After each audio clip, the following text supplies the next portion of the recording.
गोदेगाव येथे हरिनाम सप्ताहाचा काल्याच्या कीर्तनाने भक्तिमय वातावरणात समारोप.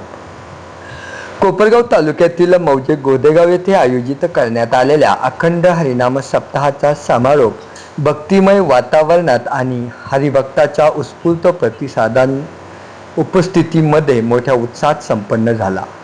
सप्ताहाच्या सांगता निमित्ताने महंत गुरुवर्य रामगिरी महाराज यांच्या काल्याच्या कीर्तनाचे आयोजन करण्यात आले होते. सुरुवातीला महाराज चौकात आल्यानंतरच वेशीतूनच महाराजांना JCPच्या साह्याने पुष्प वर्षाव करत महाराजांचे स्वागत मोठ्या करण्यात आले. धर्मरक्षक रामगिरी महाराज यांनी आपल्या प्रभावी कीर्तनातून संत परंपरेचे महत्त्व, भक्ती, सदाचार आणि समाज प्रबोधन तसेच मानवतेचा संदेश दिला. त्यांच्या या वाणीतून उपस्थित भाविक भक्तगण मंत्रमुग्ध झाले होते. सप्ताहभर गावामध्ये भजन, कीर्तन, प्रवचन, हरिपाठ आणि हरिनामाच्या अखंड गजराने संपूर्ण परिसर भक्तिसारात न्हाऊन निघाला होता. काल्याच्या कीर्तनानंतर समाप्तीच्या दिवशी अन्नदानासाठी पोपटराव रंगनाथ भागवत साहेब, दत्तात्रय रंगनाथ भागवत, साहेबराव रंगनाथ भागवत व आबासाहेब कारभारी पठाडे यांनी अन्नदान करत महाप्रसादाचे आयोजन करण्यात आले होते. यावेळी गावातील नागरिक, महिला, युवक तसेच परिसरातील भाविकांनी मोठ्या संख्येने उपस्थित राहून धार्मिक सोहळ्याचा लाभ घेतला.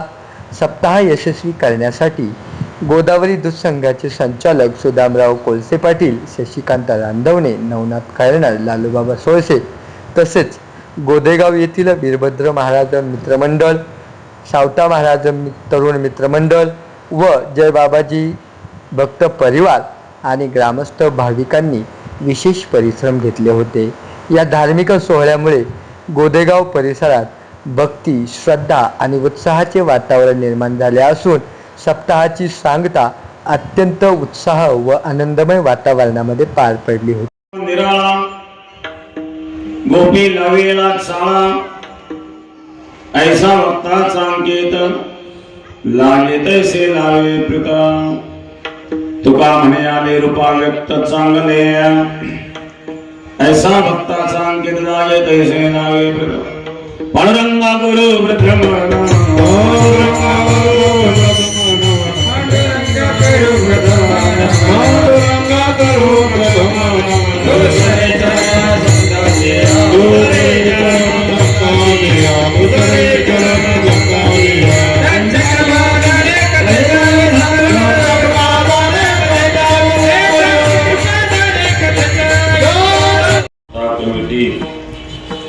ज्येष्ठ मंडळ, तरुण मंडळ, महिला मंडळ, सेवेकरी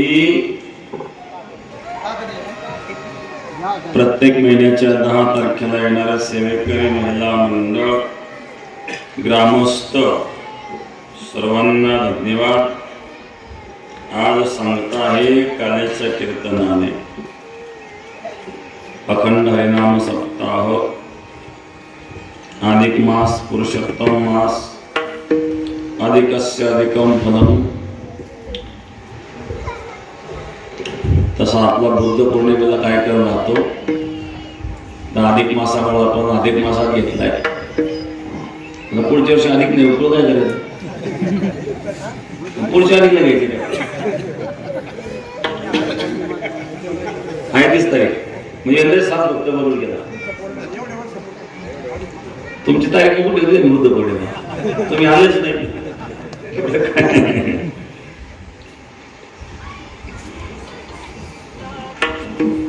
अधिकस्य अधिकम फलम. अधिक मासामध्ये जे पुण्यकर्म आपण करतो अधिक फल मिळतं. त्याच्यावर बेटामध्ये सगळं गर्दीच करते. पौर्णिमेला जे कर्म आपण करतो त्याचं अधिक फल मिळत असतं.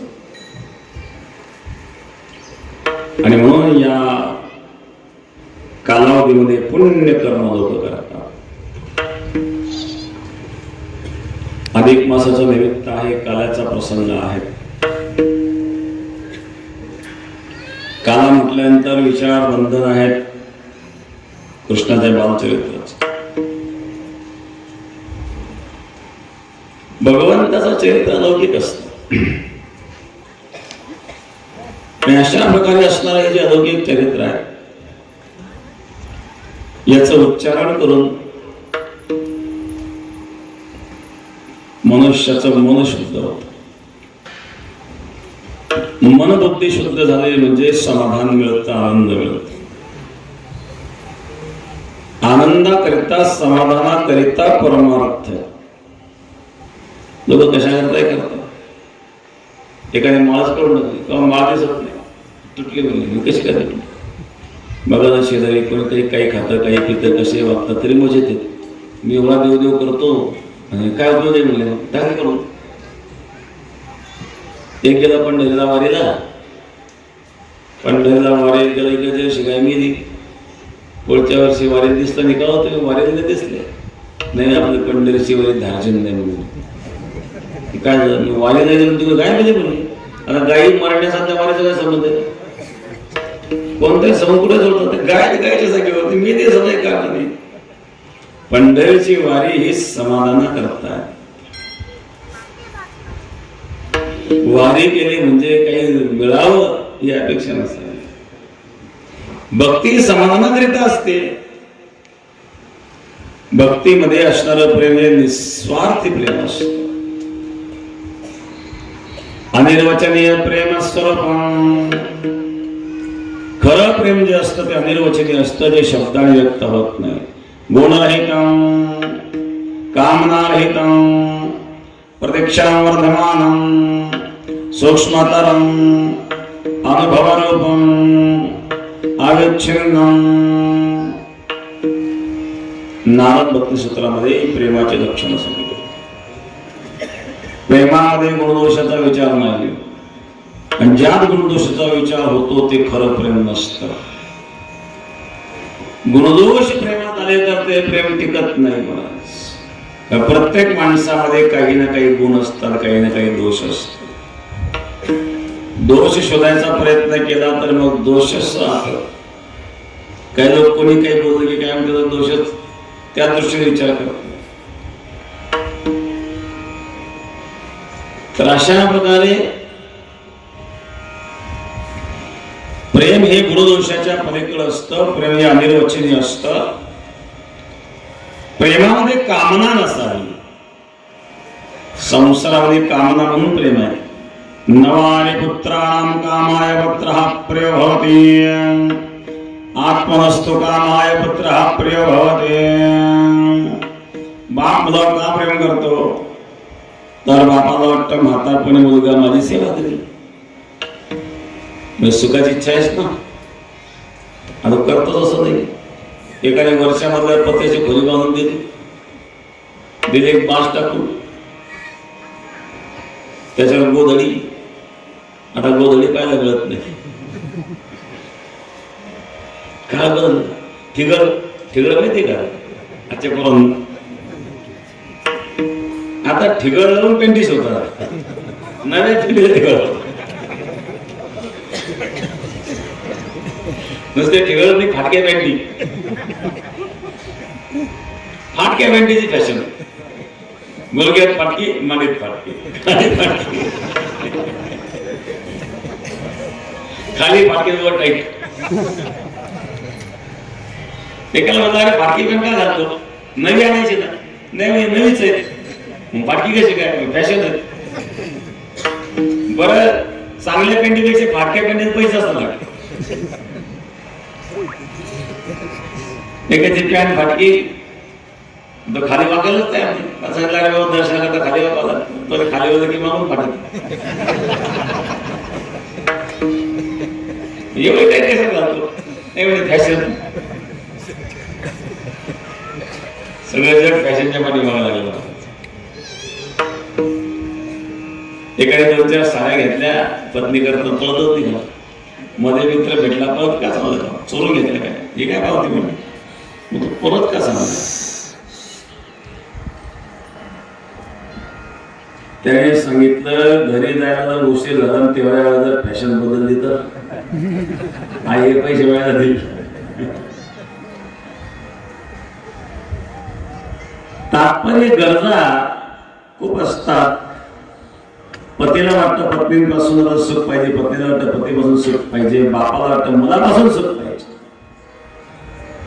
बापाला वाटतं मुलगा म्हातारपणी सेवा करेल, चौपळा टाकेल, त्याच्यावर बसवेल, झोके देईल, कशाला झोपाला याने वर दिली खोली बांधून बास टाकली, त्याच्यावर गोधडी वर घंटी बांधली, त्या घंटीला दोरी बांधली, दोरी ओढली, घंटी वाजली की मग सुरू यायचं काय पाहिजे.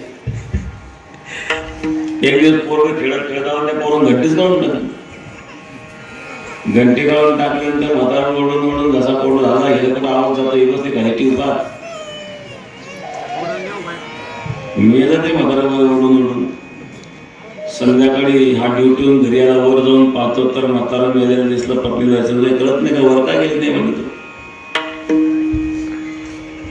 ती म्हणजे घंटी वाजली नाही, कुठे घंटी लागली शोधायला, घंटी सापडेना. त्यावेळेस पोरग पळत पडलं, पोरग म्हणजे पप्पा पप्पा घंटी व्यवस्थित ठेवली तुमच्याकरता, तुम्ही तुमच्या बापाला घंटी बांधली तुमच्याकरता, मला सपोर्ट ठेवला. बापाला काय अपेक्षा होती मुलाकडून आणि हे घंटी बांधली. हा संसार अशा प्रकारे धोकेबाज आहेत आणि म्हणून अशा प्रकारे प्रेम एकमेकावर आपण करतो, पण सापेक्ष प्रेम आहे. म्हणून गुण हितम कामना हितम प्रदक्षिणम व प्रमाणम सूक्ष्मतरम अनुभवरूपम अविच्छिन्नम. प्रेम हे अविच्छिन्न असतं, कुठली परिस्थिती निर्माण झाली तर ते प्रेम नष्ट होत नाही.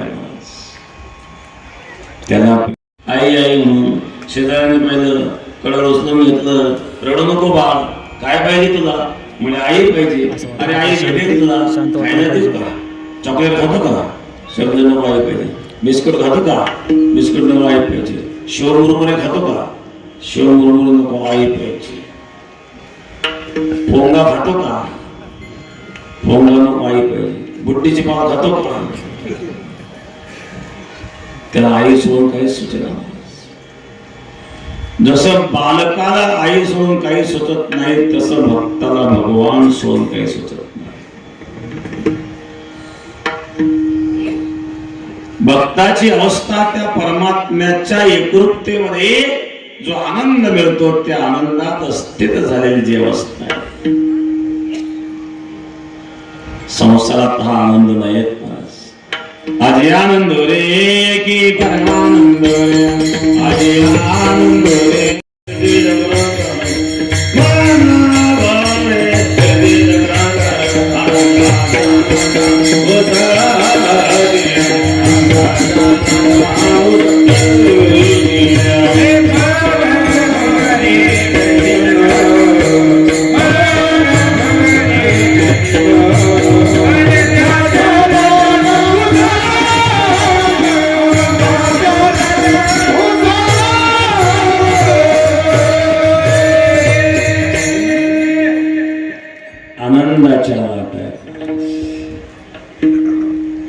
आनंदाचे डोही, आनंद तरंग, आनंदाची हा सगळं आनंदीच आनंद.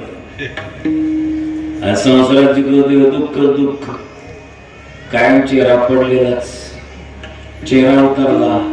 मित्र तब्येत बरे नाही का, आणि चांगले म्हणजे डोकं दुखत तसं काही नाही, पोट दुखत तसं काही नाही, जोला भावलं तसं काही नाही, झालं काय तुला, मग तिला जरा बरं नाही, बरं नाही तिला झाला या, कारण डॉक्टरचा विचारच करायला नाही. हे आणा ते आणा, जेव्हा लग्न झालं तेव्हा आपण असं सुरू झालं. प्रत्येक गावात काही मुलं तसे तो लागले, मुलीच भेटतात. एकाला आपल्याला मला त्या आशीर्वाद काय लग्नच होईल, काय करणार, वय किती झालं, 40, थोडक्यात वर्ष करतो, 40 मुलगी भेटणार त्याला.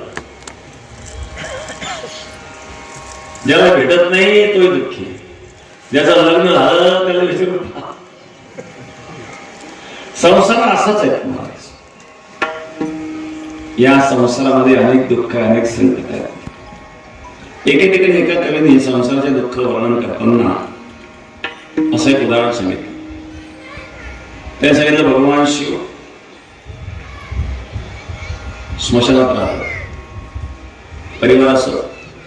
गणपती मोदय आहेत, कार्तिक स्वामी मोदय आहेत, भगवान शिवाचं वाहन आहे नंदी, भगवान शिवाच्या गळ्यात आहे साप, भगवान शिवाच्या मस्तकावर आहे तृतीय नेत्र अग्नी, भगवंताच्या ललाटावर तृतीय नेत्री, मस्तकावर आहे अर्धचंद्र, पुन्हा डोक्यावर आहे गंगा, पार्वती आहे, पार्वतीचं वाहन सिंह, कार्तिक स्वामीचं वाहन मोर, गणपतीचं वाहन उंदीर. आपल्या सगळ्या परिवारासह भगवान शिव स्मशानात. एक दिवस उंदराला भूक लागली. उंदीर फार तसा चंचल प्राणी आहे, तो काय एका जागेवर बसत नाही. उंदराला भूक लागली, उंदीराला लागला सुरू करायला. तेव्हा भगवान शिवाच्या गळ्यामध्ये असताना साप त्याला भूक लागली होती. तो साप त्या उंदराकडे डोकून पाहायला लागला. तेव्हा गणपतीचं लक्ष गेलं सापाकडं. माझं वाहन असणारा उंदीर याला साप कसा काय डोकवून पाहते. गणपती सापाला कळलं. साप भगवान शिव म्हणले माझ्या गळ्यातल्या सापाला हा उंदीर हा गणपती शिक्षक का करतो. तेवढ्यामध्ये मोराने पाहिलं, मोराला भूक लागली होती. मोराने सापाकडं पाहिलं. मोराने सापाकडं पाहिल्यानंतर आणि तो मोर त्या सापाकडं डोकावून पाहायला लागला. मोर सापाकडं डोकावून पाहायला लागला. तेवढ्यामध्ये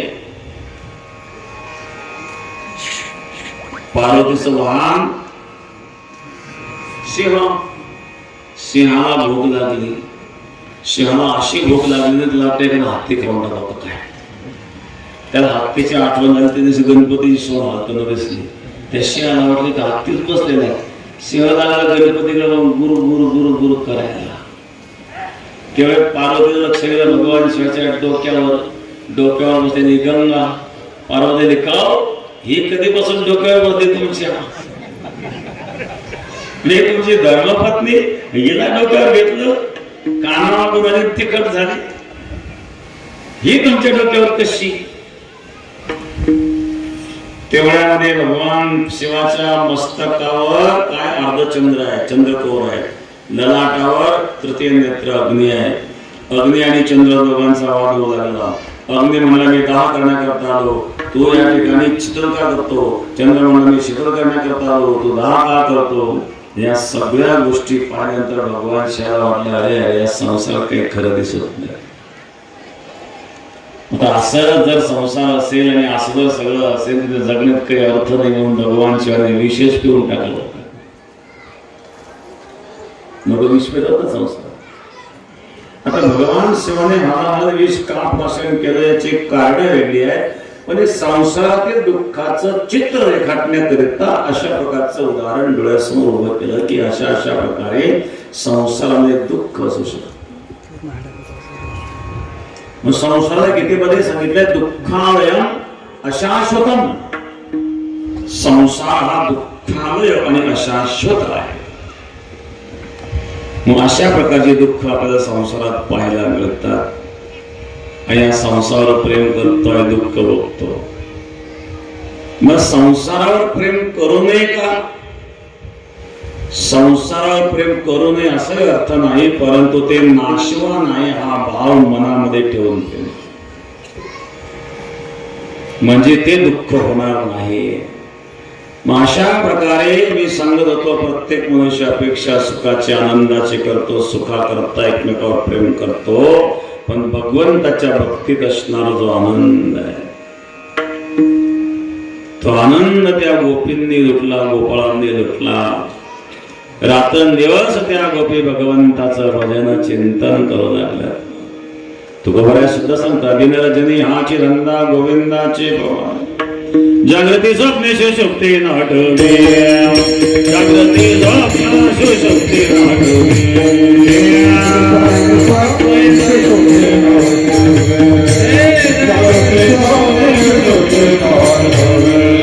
पाहता रूपा अंतरी साठवे. पाहता रूप अंतरी साठवे. पांडुरंगे पांडुरंगे पांडुरंगे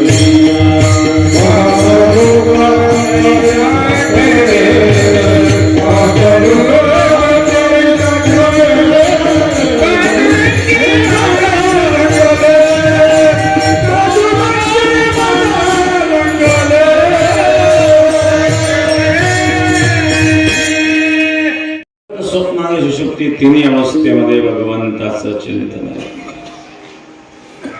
झोपले तरी चिंतन आहे, स्वप्नातही भगवान दिसतो. एक वर्षी म्हणलं महाराज मला फार विचित्र विचित्र स्वप्न पडतं. मी तुझा स्वभाव विचित्र असेल, विचित्र माणसाला विचित्र स्वप्न पडते. कारण स्वप्न म्हणजे वृत्ती, जशी वृत्ती असेल ती वृत्ती स्वप्नामध्ये व्यक्त होते. आणि म्हणून वृत्ती शुद्ध झाली की स्वप्न आपोआप शुद्ध होत असतात.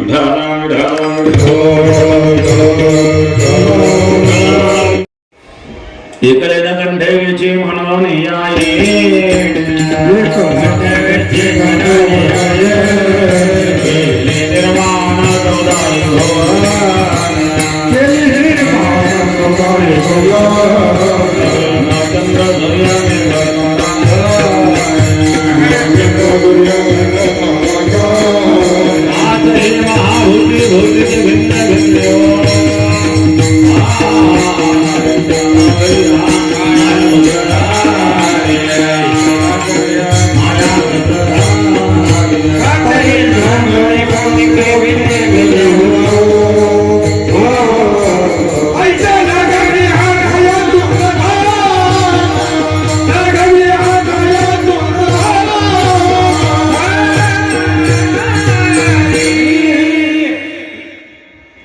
एकलेना कंठेची म्हणून के जे निर्माण 14 भुवने गगनचंद्र सूर्यमेघ तारांगणे 5 महाभूते भौतिके विज्ञाने. त्याला एकट्याला कर्मेना, एकट्याला करमत नाही. माणसं वाटतं चतुर्भुज व्हावं, झाला चतुर्भुज, त्याला वाटलं दोघाला करमत नाही. आता दोघात तिसरा यावा, तिसराही आला. पुढं मोठा झाला, सुन्मुख पाहायची इच्छा, वाढला संसार. अशा प्रकारे संसार हा वाढत चालतो. हा संसार जगत परमात्म्याने निर्माण केलं, त्याला एकट्याला कर्मेना म्हणून त्याने निर्माण. तोच भगवान, तोच गोकुळात हो निया गोवाळ म्हणावे तो बाळ यशोदेचा. तो यशोदेचा बाळ झाला, गोकुळात प्रकट झाला. हे विश्व ज्याने निर्माण केलं तो गोकुळात प्रकट होऊन यशोदा आई म्हणून हाक मारतो प्रथम चरणावर. विश्वात जरिता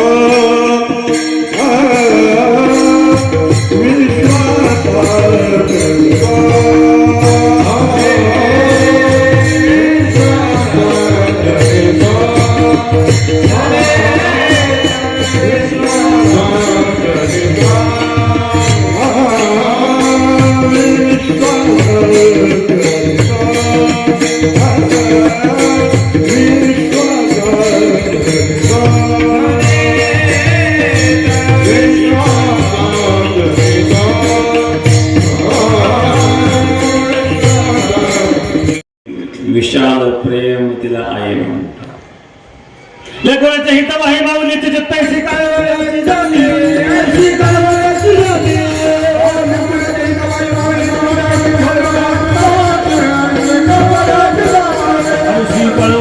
जाती करी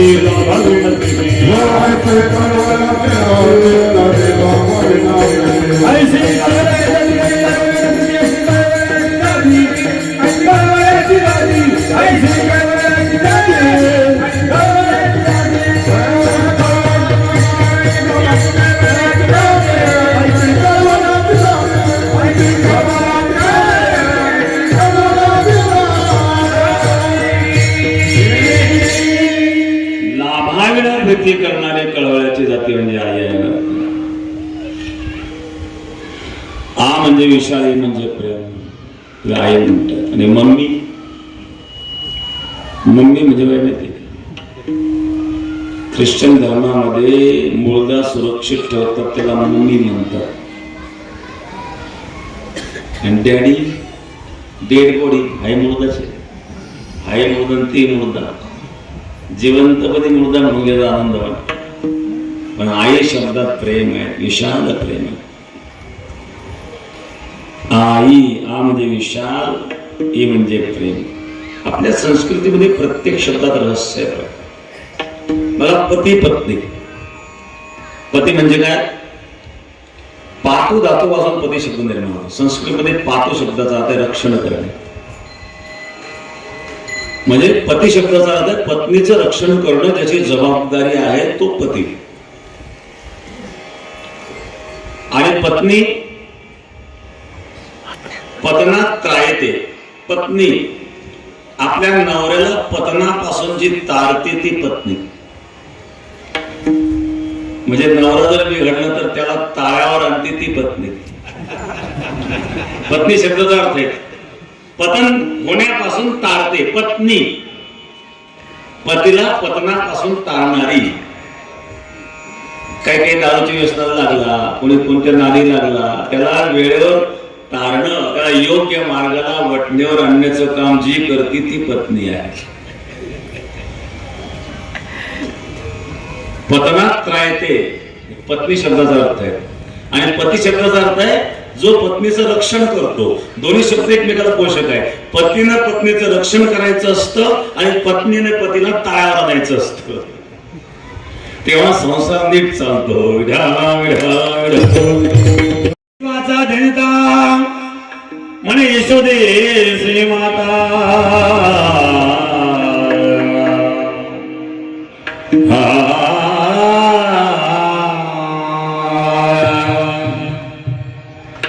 ज्याने ब्रह्मांड निर्माण केला तो यशोदा आई म्हणून हाक मारता येत नाही.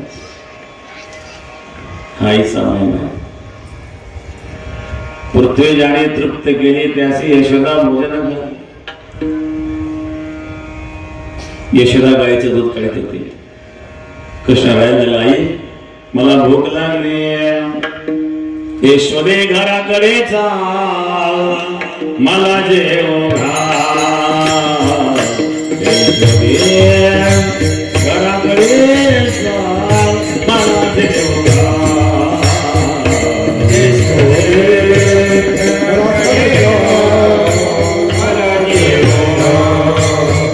यशोदे